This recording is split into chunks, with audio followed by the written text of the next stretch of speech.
Alright, I'm glad you made it. Well, I blew my radiator about 70 miles east of Portland, Oregon, at a place called Timberline Lodge at Mount Hood. The elevation is about 11,500 feet, whereas the Peruvian and Ecuadorian Andes are 11,000 feet. Anyway, you can drive up there and park. There's a gift shop, you can ski, and of course they have the hotel. I hadn't been there in a while, so I thought I'd park there and walk around. Well, when I got up to the top, my radiator blew. When I popped the hood, it seemed like the water was coming out in this area. I thought it was a broken hose, but it wasn't. Well, I got it towed home, so...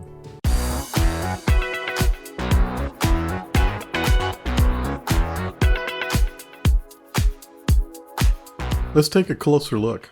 So the water and steam were coming out in this area here. I thought it was this fitting. I took it off and took a look at it.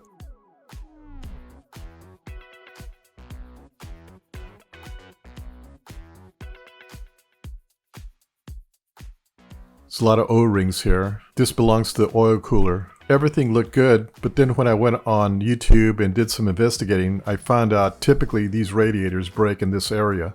Here's a shot of the radiator that I bought. You can see the top part of the radiator and the bottom part of the radiator. And on the driver's side top, where the red arrow's at, that's where typically these radiators fail, around this fitting. Apparently the fastening technique between the fitting and the plastic tank was poorly engineered. So be aware, if you have a Yukon with a lot of miles, your radiator is going to give right here. Well, it looks like we're getting a new radiator. The first thing we're going to do is we're going to take off this cover that's over your radiator and put your plastic spill trays under your car so you can catch any spills that happen. You can use a door panel tool or a screwdriver. Once you got that center pin out, you can just pull it right out. Just go around and remove all the tabs.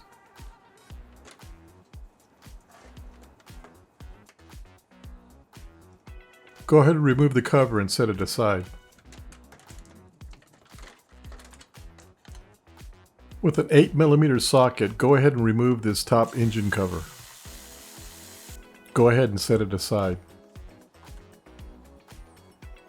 Okay, if you look on the passenger side, you're going to see the air intake box, which holds your air filter. Next, we have your mass airflow unit. Next, we have this plastic hose that goes into this plastic decking that connects into your throttle body. What we're going to do next is we're going to take a screwdriver and we're going to loosen up this hose clamp so we can separate the hose from the mass airflow unit.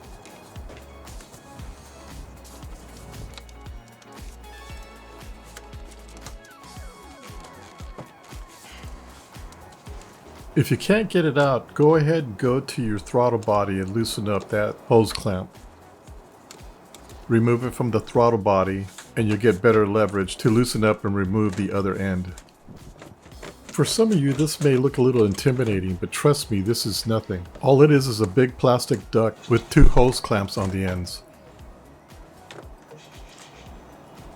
Next, we're going to take off this hose. This is a special spring clamp. This is a tool that you can find at Walmart for about 13 bucks.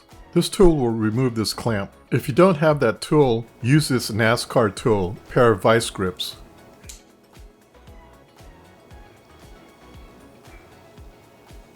Once you have the clamp out of the way, go ahead and remove the hose.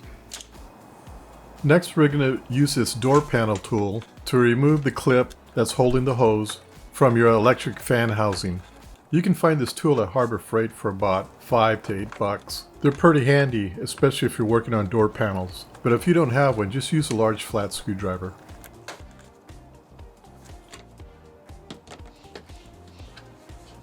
Now we're going to go on the driver's side and we're going to remove the upper oil cooler line. First, we're going to remove this plastic cover.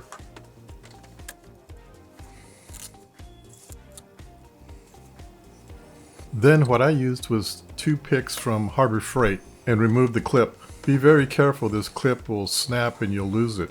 They're somewhat hard to find, but you can buy them, so try not to lose them.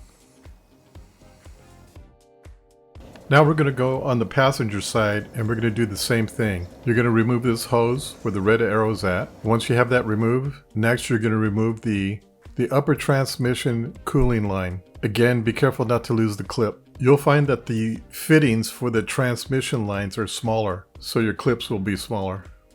Next, if all possible, remove this hose also. It'll make it really easy to take your fan out. Now we're going to unclip the two plugs that are at the bottom of the fan.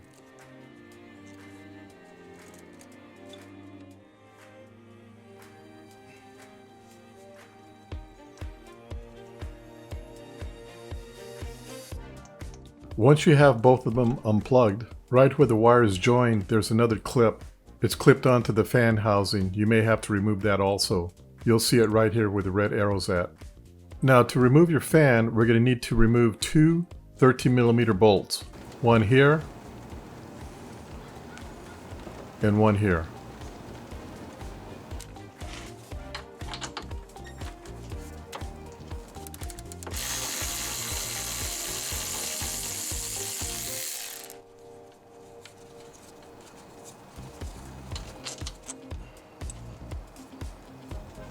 Now that you got the two bolts out, we can start removing the radiator fans. On the very bottom, the body's got a lip. The fan hooks onto that bottom lip, but you also have some arms on the sides. So you're going to slowly move it towards the back and at the same time pull up on the right slightly and then pull out. Here are the two arms on your fans that connect into your radiator. These arms help lock in your fan into place. Remember that when you go to reinstall it. Now that we have the fan removed, on the passenger side we need to disconnect two lines, right where the two red arrows are at. These come apart just like the other ones. Now on the driver's side you only have one line to disconnect, and that's this line right here. It's your lower oil coolant line. Remember, don't lose the clip. Now at this point you shouldn't have any lines connected to your radiator. We can now remove your radiator. The first thing we want to do is remove these 13mm bolts. There's one on each side.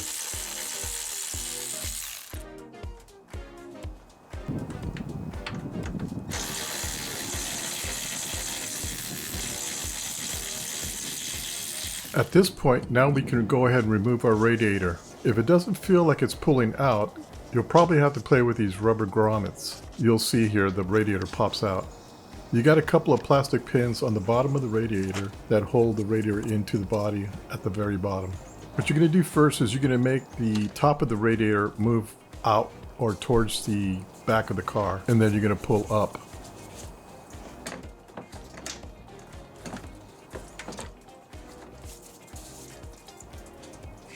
Okay, here's our new radiator. You want to make sure that it comes with all four fittings. The other thing that's really important to know is that these radiators come in two thicknesses. One is a 1-inch and one is 1 3/8 inches thick.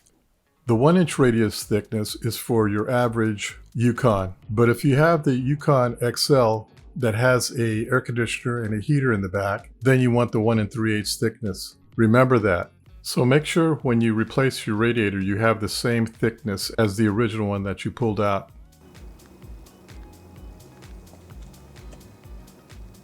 Now, before we install our radiator, we want to make sure we take out all four clips. It's a lot easier to do this now than later. Again, don't lose the clips.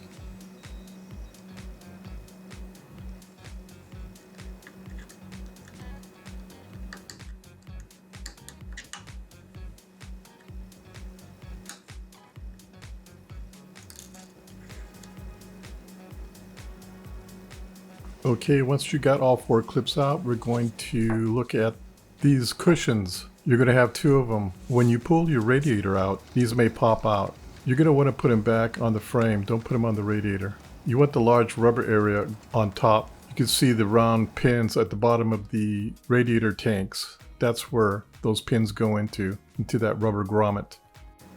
Here we have the upper grommets. You're going to have to kind of fit these in that big hole there. They kind of pop in. If you look at the grommet, it's got a metal washer in it. The part with the thick side of the metal goes towards the body or towards the front of the car. Make sure you put them back correctly.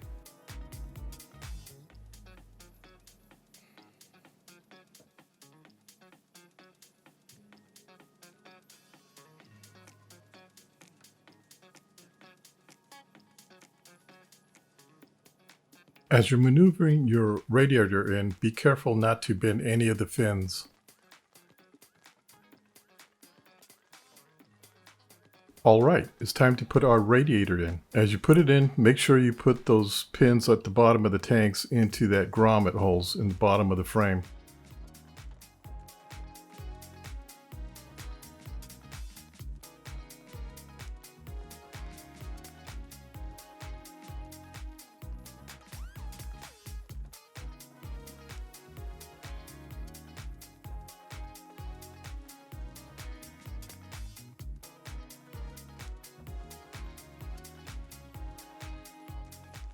Once you have it in, go ahead and install your two 13mm bolts.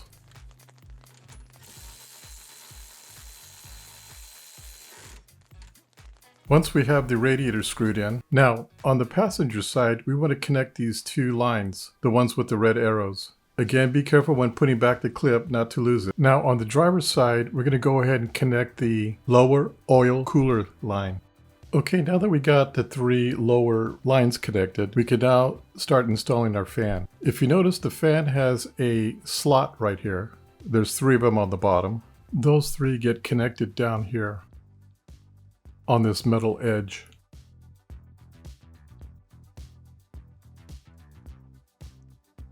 And you also have these wings. Remember I was talking to you earlier about them? This part gets connected to your radiator. It locks itself in.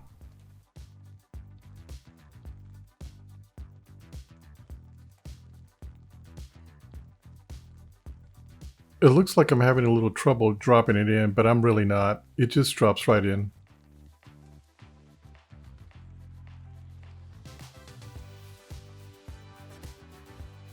Once you have it dropped in, go ahead and put your two 13mm bolts in. Now we're ready to, on the driver's side, install our upper oil cooler line. You just snap it in, you'll feel it snap in. Then you install the clip.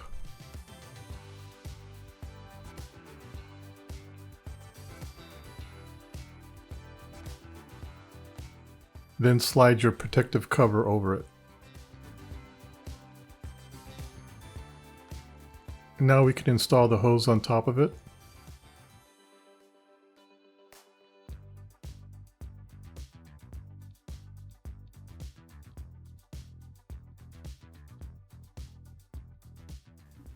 Now let's go to the passenger side. You've already connected the lower transmission coolant line as shown by the red arrow, and the large rubber radiator hose at the very bottom where the red arrow is pointed at. Next you're going to connect this small radiator line that's in the middle of the tank, again shown by the red arrow. Once you have that in place, then you're going to connect the upper transmission cooling line as shown by the red arrow. Again, you know how to put that in. Remember, don't lose the clip. And the last hose you're going to connect is this radiator hose here, as shown by the red arrow. Now we can install the air ducting. Once you have it in, connect both ends in. Tighten the hose clamp by the throttle body. Then on the other side, tighten the hose clamp that connects to the mass airflow unit. Then install and snap in this cover. Now it's time to fill the system up with antifreeze. This is what I'm using. I got the pre-diluted stuff. It runs about $9. As you're filling your system, you want to make sure you burp your system. I know, it sounds silly, but seriously, they call it burping. You figure they give it a more technical name. Anyway, you grab this hose with your hand and you just squeeze it. Burp and fill your system as needed. Start your vehicle and make sure all the air is out of your system. Once done, put your radiator cap on.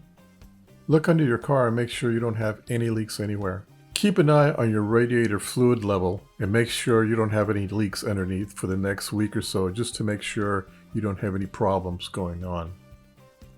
Alright, the radiator cost me about $210 with tax. Here, I picked that up locally, and 3 bottles of antifreeze.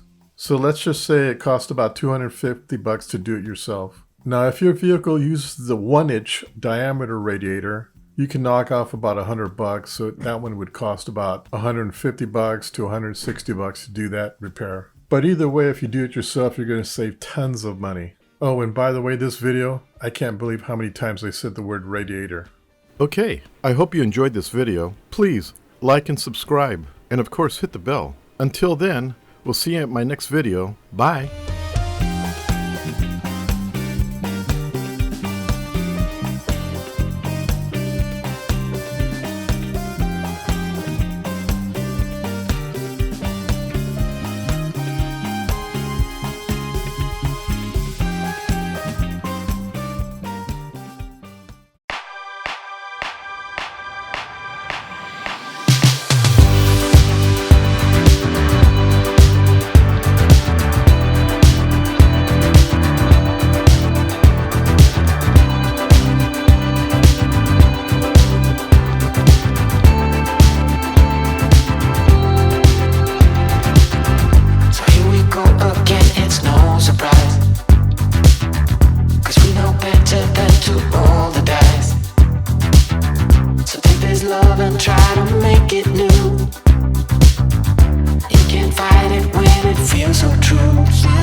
Stars in the sky. Did we ever stop and wondered why we let our love shine all through the night? Just you and me, babe, until the morning light.